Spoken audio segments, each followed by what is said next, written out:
The New World Order was a term popularized by George H.W. Bush in a couple speeches that are now being suppressed. This was back at the start of the first Iraq War, the Gulf War. The opportunity to forge for ourselves and for future generations a new world order, a world where the rule of law, not the law of the jungle, governs the conduct of nations. When we are successful, and we will be, we have a real chance at this new world order, an order in which a credible United Nations can use its peacekeeping role to fulfill the promise and vision of the UN's founders. I don't know about that. Wait, the UN is now going to just go in and kind of run all these different countries? I don't know about that. So when I heard this Australian politician use the phrase New World Order. To be listed once we are reopening, because they're not at the moment. We will be looking at what contact tracing looks like in the New World Order. It's just the way it is. We've got to accept that this is the New World Order. We've got to accept that this is the New World Order. So when I heard this Australian politician use the phrase New World Order, I said, where have I heard that? Oh, I heard that from George Bush. Let me look up that speech. So I look it up on YouTube, and the speech won't come up. The clip won't come up. Actually, what comes up is some other speeches of George Bush, and then a header, like a little disclaimer that says the New World Order is a conspiracy theory, and it's not real, and it's to totally ignore this. There's nothing to see here. Pay no attention to the man behind the curtain. You say, wait, what? Nothing says the New World Order is a conspiracy quite like burying the clips of the speech of the New World Order and telling you it doesn't exist, right? That's, yeah, okay. And having the largest corporation on earth do that. Yeah, that assuages my fears. Okay, now but of course that's what this is. We have before us the opportunity to forge for ourselves and for future generations a new world order. Close your window, go back inside your house. Carmen, sir. Go back inside right now! I am inside. We have a real chance at this new world order. An order in which a credible United Nations Tasers. can use its peacekeeping role to fulfill the promise and vision of the UN's founders. After 1989, President Bush said, and it's a phrase that I often use myself, that we needed a new world order, and instead it looks like we got a lot of disorder. It's been a long time coming because of what we did on this day. At this defining moment, change has come to America. President Obama and British Prime Minister Gordon today calling for a new world order to tackle our global economic crisis. The affirmative task we have now is to actually create a new world order. Its task will be to develop an overall strategy for America in this period when really a new world order can be created. It's a great opportunity. That's why I wanted to speak to you today about the new world taking shape around us, about the prospects for a new world order now within our reach. I believe we, and particularly you, your class, has an incredible window of opportunity to lead in shaping a new world order for the 21st century. For the international order that we have worked for generations to build. Ordinary men and women are too small-minded to govern their own affairs. That order and progress can only come when individuals surrender their rights to an all-powerful sovereign. Create a new world order, because the global order is changing again. To get ahead, we've got to give them a stake in creating the kind of world order that I think all of us. Listen, we can't afford to pay $4.85 a gallon for months, if not years. This is just not sustainable. This is about the future of the liberal world order, and we have to stand firm. And since then, we established a liberal world order, and now is the time when things are shifting. There's going to be a new world order out there, and we've got to lead it. We've got to unite the rest of the free world in doing it. So that was not Biden's first time talking about a new world order, and it was not the first time that the people behind Joe Biden have been talking about a new world order. In fact, they've been on this mission for a very, very long time. A new world order A new world order. New world order. The international order. Soros was even more explicit about this idea that the U.S. Cannot be in charge of the world order anymore. They need crises and more crises, and they want to collapse the economy, collapse the dollar. They want to move us over to a cashless society. They want to undermine all of your freedoms. So, folks, this New World Order is an agenda of tyranny. It's an agenda of evil. Joe Biden is a puppet being manipulated by his handlers. So I think you need a new world order that China has to be part of the process of creating it. Joe Biden knows his limitations, or do you think he's so arrogant that he thinks he's just going to, create a new world order with global alliances that will be run out of Washington and Brussels like usual? Well, central to that humility, Jesse, is first and foremost recognizing you're not God.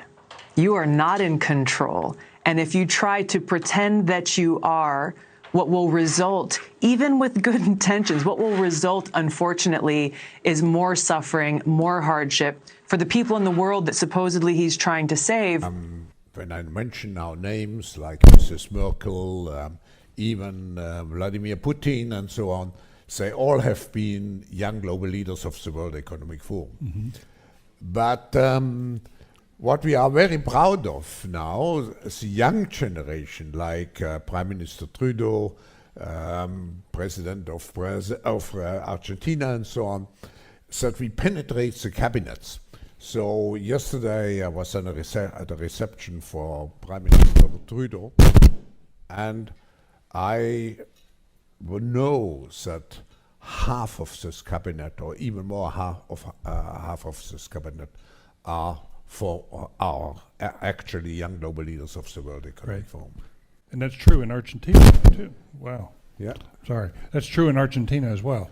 It's true in Argentina, and it's true in France now. Mm-hmm. I'm with the president. You don't get that until you understand the background of Klaus Schwab, this World Economic Forum, and how he's trained all these global elites to work for him and then begin to expose their agenda.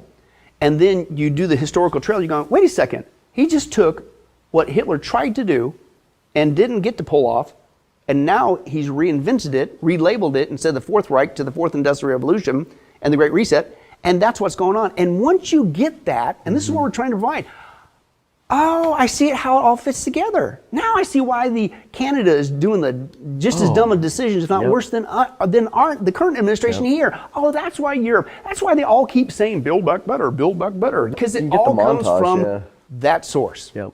Yeah, you can get the montage of that. It's amazing where the opportunity to see all these different leaders say that exact phrase. What are some of the ways in which he has implanted people around the world? What is their scheme? I mean, you talk about some schemes, surveillance, finance, and social scoring. Just let's unpack a little bit of those. Yeah, well, again, I discovered, first of all, I saw the Hitler time and go, oh, that's where he got his idea with eugenics, human 2.0, want to modify the human species, as sick as that is, and this idea to take over the world. So it's Hitler. But then I decided, wait a second. So let me do my own investigation and take a look at what was Hitler trying to do. What was his ultimate goal? He didn't get to pull it off. Mm-hmm. He was working towards it, but what was it? I.e. the Third Reich, right? And so we go, okay, so I did a study and I go, okay, let me figure out what this Third Reich's ultimate goal was. And their ultimate goal was to take over the planet. And in order to do that, Hitler arose out of a time of crisis, economic crisis. And then he came in and he replaced and took control of the government. He took control of the medical system. He took control of the educational system. He took control of all the media with Joseph Goebbels, right, and things of that nature, and only used propaganda that only promoted his agenda. He came in and he even promised to, believe it or not, Hitler, the Third Reich, he promised to fix the planet, get rid of pollution. I'm not joking. And then also to save the trees and the animals, which became the justification of taking over private property. He promised people that he'll improve transportation and everybody will have their own car. You know what the car was called? Volkswagen, which is still, that's from Hitler, which means the people's car. And aren't we promised new cars with electronic cars and everybody save the planet and we're all working together? It's the same baloney that Hitler did. On and on, carbon copy. If anything, Schwab didn't have to do anything. He just took Hitler's format to create a crisis, for not only to create a global government, but he's taken over every single sector that we just mentioned that Hitler did in Germany, but now it's all over the world, including the United States of America. And then he's using that as an excuse to pull off this Great Reset, which again isn't just an economic reset, an excuse to take over the planet economically as well as governmentally, but it's also to create a new human species, a eugenics program. And so that's why we're going like, forget calling it the Great Reset or the Fourth Industrial Revolution. You need to call it for what it is. It's a repackaged Third Reich. You need to call it for what it is, the Fourth Reich. That's where he's getting it. That's his methodology, right? And again, he's been training since the early 70s world leaders to go along with this. And I think that they've literally, number one, sold their souls to the devil. And number two, the reason why they've also gone into it is because if they work with him, guess what? They get to be the top. And so we have, even in our own country, including Biden, who have sold themselves out because when the dust settles with this program, that they're going to be at the top and the rest who survive get to serve them. Like you said, it's the feudal system. And this is what they're bringing. Which will combine significant investments into the future, at the same time social responsibility. It will be a young world. It will be a digital world. Now, who could represent such a world better than you, Prime Minister? Today, we are gathered here to contemplate whether we are in the stages of the Fourth Industrial Revolution about to begin. What a breathtaking possibility that is. Building back better means getting support to the most vulnerable while maintaining our momentum on reaching the 2030 Agenda for Sustainable Development and the SDGs. We have this trusted digital identity bill. What the hell is this? Is it before the Parliament?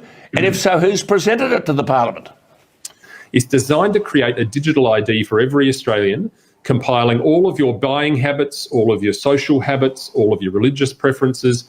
Everything you do online, everything you do out in the wider world is to be collated into one identification number and document. And it's being pitched along the lines of, this is safe, it'll help safety online, and it'll be one of those things that's marketed in the sense of it will provide you with convenience. Once again, coming back to this issue of giving up our information, giving up our liberty, sacrificing it at the altar of convenience. But Australians need to be alarmed about this. They need to be alarmed about this. This ultimately will come to Parliament probably the next few months. And what it will do is set up the very basic setup for a social credit style system. You've seen what's happened in Canada with the freedom rallies and the truckers over there. If we don't take this very seriously and look at this properly and dispose of it, we're going to get the same thing here. Well, they are now pushing the Great Reset, where everything will have to be transformed, including your mindset and your behavior. The head of the World Economic Forum, Klaus Schwab, he says all aspects of our societies and economies need to be revamped. Even our thinking and our behavior will have to dramatically shift. He said we need a new social contract. It's got to be centered on social justice. He says that every country from the United States to China must participate, and every industry from oil and gas to tech must be transformed. We need stronger and more effective government. We must build entirely new foundations for our economic and social systems. This is all direct from Klaus Schwab, the head of the World Economic Forum. Our old systems are not fit anymore for the 21st century. It has laid bare the fundamental lack of social cohesion, fairness, inclusion, and equality. Now is the historical moment, the time, not only to fight severe virus, but to shape the system for the need for the post-corona era. He goes on to say that the most important issue is a shift in all of our mindsets. And they're not kidding.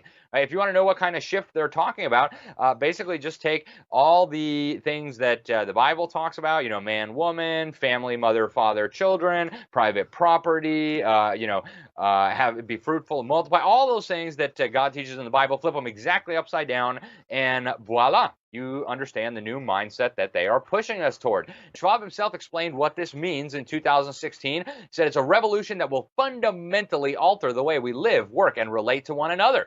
This transformation, he says, is going to be unlike anything humankind has experienced before. We're going to bring together all the stakeholders of the global polity. And he says this revolution is going to blur the lines between the physical, digital, and biological spheres. Agenda 2030 is basically the UN's roadmap for humanity going forward. They want to achieve this stuff by 2030.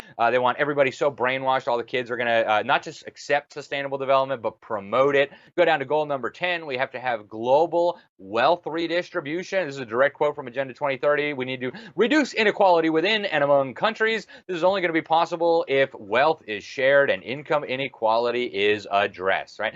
All this is going to be brought in through the UN Agenda 2030. And it's no surprise, the World Economic Forum and the United Nations actually signed a partnership last year. It's called a Strategic Partnership Framework, where the WF agreed to help the UN implement Agenda 2030. Their role is going to be bringing in the private sector, so-called the mega banks, the major corporations, big pharmaceutical companies on board with the UN agenda. Now, at the unveiling of this Great Reset, you also had the Secretary General of the United Nations, Antonio Guterres, an actual socialist. He was actually the leader of the Socialist International before taking over the UN, and he just loves this thing. I mean, he says the Great Reset is a welcome recognition that this human tragedy must be a wake-up call, must build a more equal, inclusive, and sustainable economies and societies, and blah, blah, blah. You can go watch the video. Incredible stuff. Then you had the head of the IMF, one of the 4 leaders unveiling this monstrosity. She talked about this very massive fiscal stimulus that they're injecting into the global economy, but they're going to use this, she said, to force everybody to submit to their green world order. It's going to be fairer and smarter.